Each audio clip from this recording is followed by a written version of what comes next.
Assalamualaikum warahmatullahi wabarakatuh. Salam sejahtera bagi kita semua. Semoga teman-teman semua dalam keadaan sehat walafiat. Pertama-tama perkenalkan, kami dari kelompok 10 Fisika Dasar yang beranggotakan 1. Nova Erlita Pramesti Baby Ayuni NPM 033. Yang kedua Umi Latifah NPM 066. Yang ketiga Ayu Soekarno Visa NPM 083. Dan yang terakhir Isna Rabiatul Adawiyah NPM 098. Di sini kami akan menjelaskan materi terkait suhu dan kalor. Teman-teman pasti sudah tidak asing lagi kan dengan kata suhu. Jadi, suhu merupakan besaran yang menunjukkan derajat tingkat panas atau dinginnya suatu benda atau sistem. Semakin tinggi suhu suatu benda, maka akan terasa semakin panas. Dapat kita lihat pada AC dan kulkas, jadi semakin kecil angkanya maka akan terasa semakin dingin. Begitu juga sebaliknya, semakin tinggi angkanya maka akan terasa semakin panas. Lalu alat yang digunakan untuk mengukur suhu salah satunya yaitu adalah termometer. Termometer dibuat berdasarkan sifat termometrik zat. Nah, untuk termometer sendiri itu terdapat beberapa macam, di antaranya yaitu termometer zat cair, termometer digital sederhana, dan termometer laboratorium. Untuk penggunaannya pun juga berbeda-beda ya teman-teman. Jadi untuk termometer zat cair dan termometer digital sederhana itu biasanya digunakan untuk mengukur suhu tubuh kita dan ruangan. Sedangkan untuk termometer laboratorium itu biasa digunakan untuk mengukur suhu suatu cairan. Nah, pada termometer laboratorium ini saat kita mengukur cairan itu terdapat sedikit perbedaan ya. Jadi untuk mendapatkan hasil yang maksimal, hasil yang akurat, tangan kita jangan kontak langsung dengan termometer karena akan mempengaruhi hasil dari suhu tersebut. Jadi sebaiknya yaitu menggunakan tisu atau kertas agar tangan kita tidak kontak langsung dengan termometer. Nah, lalu untuk nilai suhu dari setiap benda dapat dinyatakan dalam beberapa skala termometer, yaitu ada Celcius, Kelvin, Fahrenheit, dan Reaumur. Penetapan skala terpenting adalah penetapan titik tetap bawah dan titik tetap atas sebagai titik acuan pembuatan skala dalam termometer.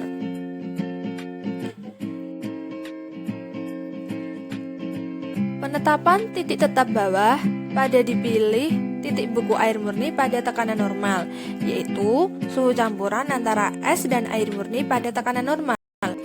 Sedangkan penetapan titik tetap atas dipilih titik didih air murni, yaitu suhu ketika air murni mendidih pada tekanan normal. Nah, lalu ini ada perbandingan skalanya ya. Berikut adalah nilai perbandingan titik tetap atas dan titik tetap bawah dari skala termometer. Dapat dilihat perbedaannya ya. Untuk titik tetap bawah, Celcius dan Reaumur itu sama pada 0 derajat. Lalu untuk yang Fahrenheit itu 32 derajat dan yang Kelvin itu 273 derajat. Sedangkan pada titik tetap atasnya itu berbeda semua. Jadi yang Celcius itu 100 derajat, yang Reaumur 80 derajat, Fahrenheit 212 derajat, dan Kelvin 373 derajat. Untuk perbandingan skalanya yaitu Celcius banding Reaumur banding Fahrenheit banding Kelvin yaitu 5:9 banding 4 banding 5. Jadi ini adalah salah satu penggunaan termometer untuk mengukur suhu tubuh pada manusia.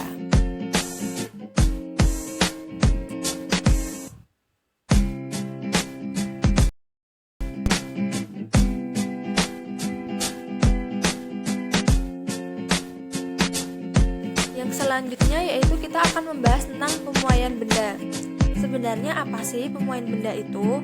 Jadi pemuai merupakan bertambahnya panjang, luas, atau volume suatu benda karena pengaruh kalor yang diterima. Nah, pemuaian benda ini terdapat tiga macam, yaitu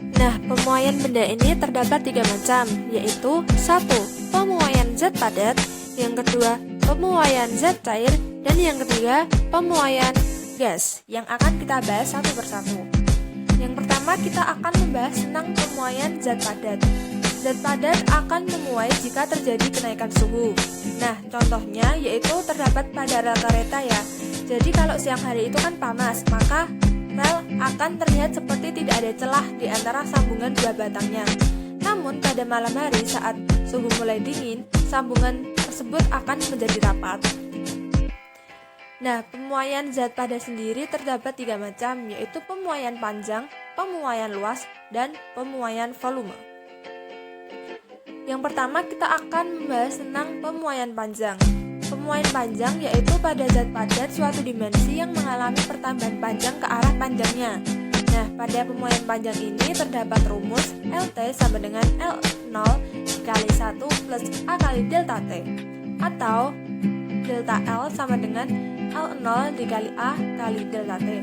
Adapun keterangannya yaitu untuk LT adalah panjang benda setelah memuai, L0 panjang benda mula-mula, A sama dengan koefisien panjang muai panjang, delta T sama dengan kenaikan suhu, dan delta S sama dengan pertambahan panjang. Kedua adalah pemuaian luas, yaitu pada zat padat yang berbentuk pelat atau kepingan yang memuai pada panjang dan lebarnya atau luasnya. Contohnya yaitu pecahnya kaca pada bingkai karena tidak memiliki ruang untuk memuai pada siang hari. Rumusnya AT sama dengan A0 dikali 1 plus beta kali delta T, atau AT sama dengan A0 kali delta A, dengan rumus delta A sama dengan A0 kali beta kali delta T, atau delta A sama dengan AT dikurangi A0. Keterangannya, AT sama dengan luas benda setelah memuai, A0 merupakan luas benda mula-mula, B merupakan koefisien luas benda, dan delta T merupakan kenaikan suhu. Yang ketiga yaitu pemuaian volume, yaitu pada benda yang berdimensi 3 atau benda yang beruang, sehingga pemuaiannya yaitu pada panjang, lebar, dan tingginya. Rumusnya yaitu PT sama dengan V0 dikalikan 1 plus Y dikali delta T, atau delta V sama dengan V0 dikali Y kali delta T. Keterangannya, VT sama dengan volume benda setelah memuai, V0 merupakan volume benda mula-mula, delta T merupakan kenaikan suhu, Y merupakan koefisien muai volume, dan delta V merupakan pertambahan volume. Yang selanjutnya yaitu pemuaian zat cair. Zat cair memiliki volume yang tidak tetap atau mengikuti bentuk wadahnya. Oleh karena itu, pemuaian pada zat cair adalah pemuaian volume. Volume zat cair akan bertambah jika mengalami kenaikan suhu. Rumusnya delta V sama dengan V0 kali Y kali delta T. Dengan V0 sama dengan volume zat cair mula-mula, delta T merupakan kenaikan suhu, Y merupakan koefisien muai volume zat cair, dan delta V merupakan pertambahan volume zat cair. Yang selanjutnya yaitu proses anomali air. Pada umumnya, hampir setiap zat cair akan memuai bila dipanaskan dan akan menyusut bila didinginkan. Tapi tidak demikian halnya dengan air. Pada suhu 0 derajat Celcius hingga 4 derajat Celcius, air menunjukkan perilaku yang berbeda, di mana bila dipanaskan, maka volumenya akan menyusut, dan bila didinginkan, maka volumenya akan memuai. Jadi, bila air dipanaskan dari mulai suhu 0 derajat Celcius hingga 4 derajat Celcius, volumenya akan berkurang. Dan pada suhu lebih dari 4 derajat Celcius, volumenya akan bertambah. Selanjutnya yaitu pemuaian gas. Pemuaian yang terjadi pada gas yaitu pemuaian volume sama dengan pemuaian pada zat cair. Gas akan memuai jika terjadi kenaikan suhu. Rumusnya yaitu delta V sama dengan V0 dikali 1/273 dikalikan delta T, atau V sama dengan V0 dikalikan 1 plus 1/273 dikalikan delta T. Keterangannya, V0 merupakan volume zat gas mula-mula, delta T merupakan kenaikan suhu, dan delta V merupakan pertambahan volume zat gas. Penguaian pada gas memenuhi 3 hukum fisika, yaitu hukum Boiler, hukum Kay-Lussac, dan hukum tekanan. Yang pertama, hukum Boiler menyatakan bahwa tekanan suatu massa zat pada suhu tetap berbanding terbalik dengan volumenya. Lalu dirumuskan dengan P kali V sama dengan tetap, atau V1 kali V1 sama dengan V2 kali V2, dengan P adalah tekanan gas dan V merupakan volume gas. Yang kedua yaitu hukum Kay-Lussac menyatakan bahwa pada tekanan tetap volume gas sebanding dengan suhunya. Dirumuskan dengan V per T sama dengan tetap, atau V1 per T1 sama dengan V2 per T2, dengan V merupakan volume gas dan T merupakan suhu gas. Yang ketiga yaitu hukum tekanan menyatakan bahwa pada volume tekanan suatu massa gas tertentu berbanding dengan suhunya. Dirumuskan dengan P per T sama dengan tetap, atau P1 per T1 sama dengan P2 per T2, dengan P merupakan tekanan gas dan T merupakan suhu gas. Yang kedua yaitu kalor. Pengertian kalor yaitu perpindahan energi panas yang terjadi dari benda bersuhu tinggi ke benda bersuhu rendah.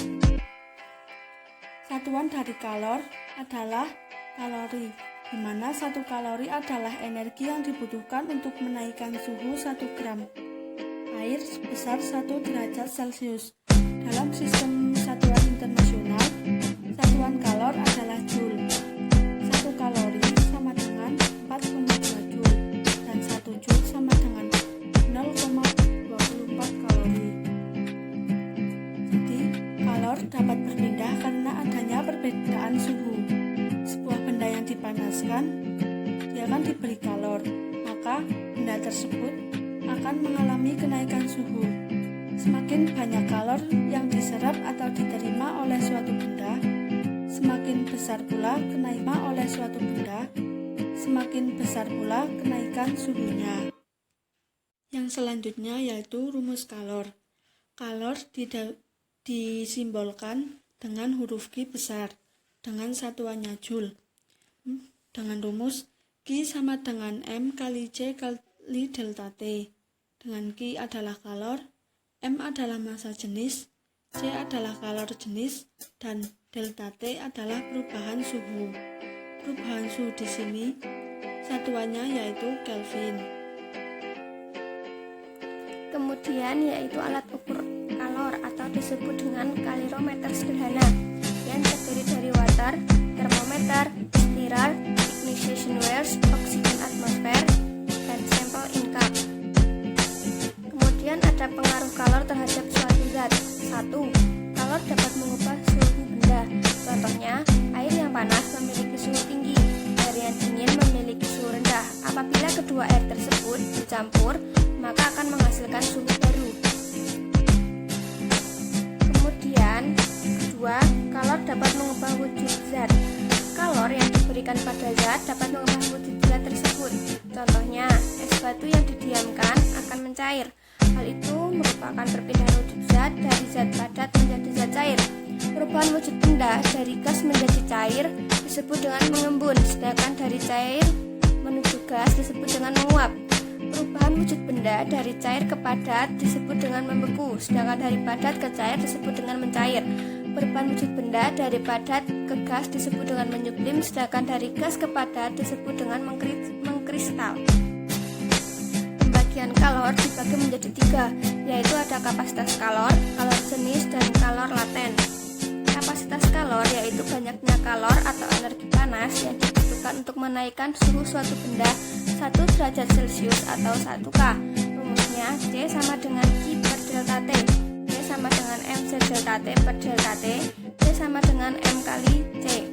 Dengan keterangan C besar yaitu kapasitas kalor, M merupakan massa benda, dan C kecil yaitu kalor jenis zat.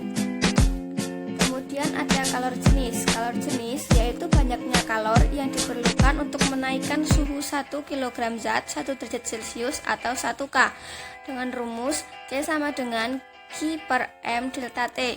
Keterangannya, C merupakan kalor jenis, Q merupakan banyaknya kalor, M merupakan massa benda, dan delta T merupakan perubahan suhu.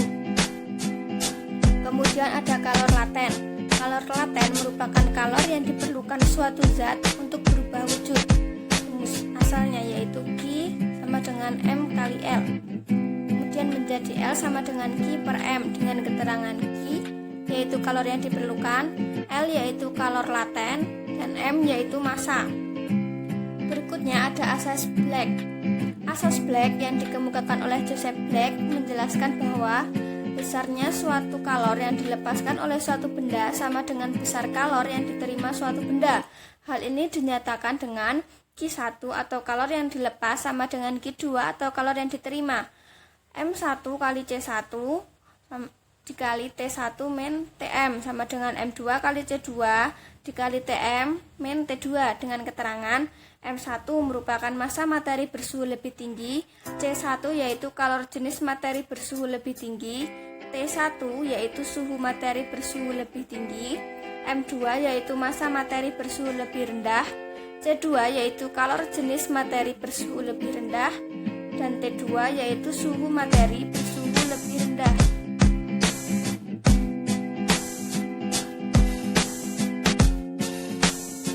Berbicara mengenai perpindahan kalor, setidaknya dapat kita ketahui bahwa ada 3 cara perpindahan kalor, yaitu dengan cara konduksi, konveksi, dan radiasi. Yang pertama, dengan cara konduksi. Konduksi itu adalah perpindahan kalor atau panas melalui zat perantara tanpa disertai dengan perpindahan zat perantara tersebut. Konduksi biasa terjadi pada benda-benda padat. Nah, kemampuan benda dalam menghantarkan panas dibagi menjadi 2, yaitu konduktor dan isolator. Konduktor adalah kelompok benda yang mampu menghantarkan panas, contohnya seperti baja, tembaga, besi, dan sejenisnya. Sedangkan isolator adalah kelompok benda yang sukar untuk menghantarkan panas, contohnya seperti kayu, karet, plastik, dan sejenisnya. Kemudian, untuk rumus dari konduksi ini adalah Q per delta T kecil sama dengan K kali A kali delta T besar per L. Dengan keterangan, Q adalah kalor yang dihantarkan, satuannya joule, A adalah luas penampang, satuannya M kuadrat, delta T besar, beda suhu antara kedua ujung benda, satuannya derajat Celcius, L adalah jarak antara kedua ujung benda, K adalah konstanta pembanding, dan delta T kecil adalah selang waktu, satuannya second. Nah, untuk contoh dari konduksi ini adalah ketika sendok logam dimasukkan ke dalam gelas teh panas. Yang kedua adalah perpindahan kalor secara konveksi. Konveksi adalah perpindahan kalor atau panas melalui zat perantara yang disertai dengan perpindahan zat perantara tersebut. Perpindahan kalor secara konveksi ini hanya terjadi pada zat cair dan gas. Perpindahan kalor secara konveksi dinamakan juga sebagai aliran panas karena bagian-bagian zat itu terus mengalir selama pemanasan. Nah, rumus dari konveksi ini adalah Q per T sama dengan H besar sama dengan H kecil kali A kali delta T. Dengan keterangan H besar itu adalah laju perpindahan, H kecil itu adalah koefisien konveksi termin, A besar itu adalah luas permukaan, delta T besar itu adalah perbedaan suhu. Nah, contoh dari konveksi ini adalah proses pemanasan air. Yang ketiga adalah perpindahan kalor secara radiasi. Radiasi adalah cara perpindahan kalor tanpa perpindahan zat perantara. Radiasi panas biasa terpancar dalam bentuk gelombang elektromagnetik dan biasa terjadi pada gas atau ruang hampa. Nah, untuk rumus dari radiasi ini adalah Q per delta T kecil sama dengan E dikali tau kali A besar dalam kurung T pangkat 41 dikurangi T pangkat 42.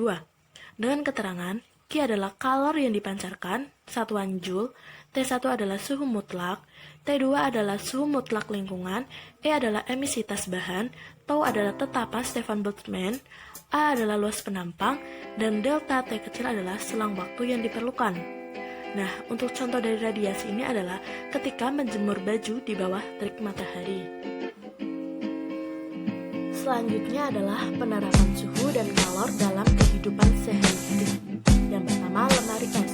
Prinsip kerja lemari es berdasarkan sifat kalor, yaitu zat yang menguap memerlukan kalor dan zat yang mengembun akan melepas kalor.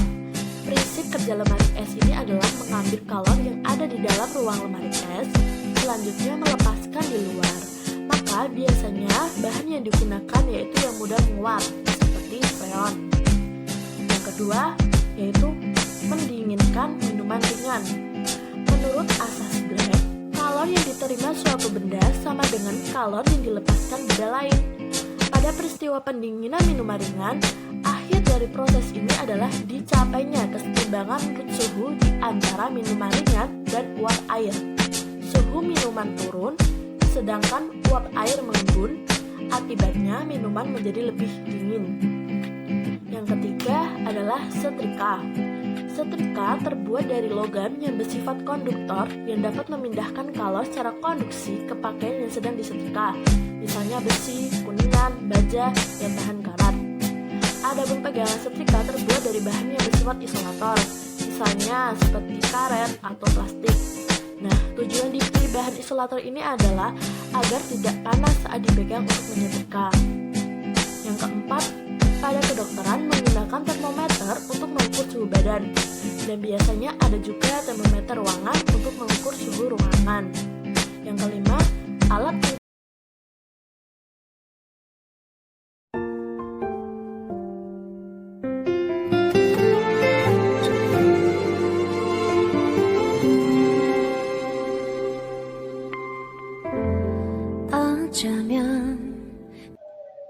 Teh hangat merupakan contoh penerapan suhu dalam kehidupan sehari-hari, yang mana suhu untuk membuat teh hangat adalah suhu yang tinggi atau suhu panas. Dengan suhu tinggi atau suhu panas, pembuatan teh hangat bisa berlangsung dengan baik. Ini merupakan bukti bahwa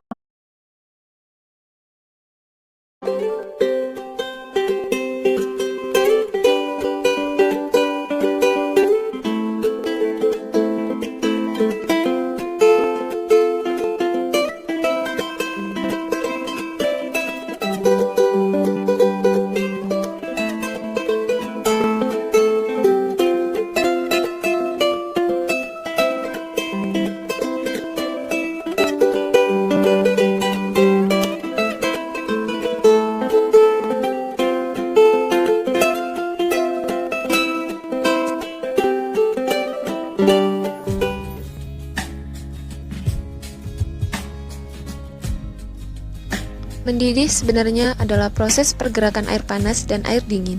Ketika air dipanaskan, bagian air paling bawah akan panas. Ketika air paling bawah panas, maka akan bergerak ke atas. Hal ini dikarenakan terjadinya perubahan massa jenis air, yaitu massa jenisnya semakin kecil. Sedangkan air yang di atas akan bergerak ke bawah, dikarenakan massa jenisnya yang lebih besar.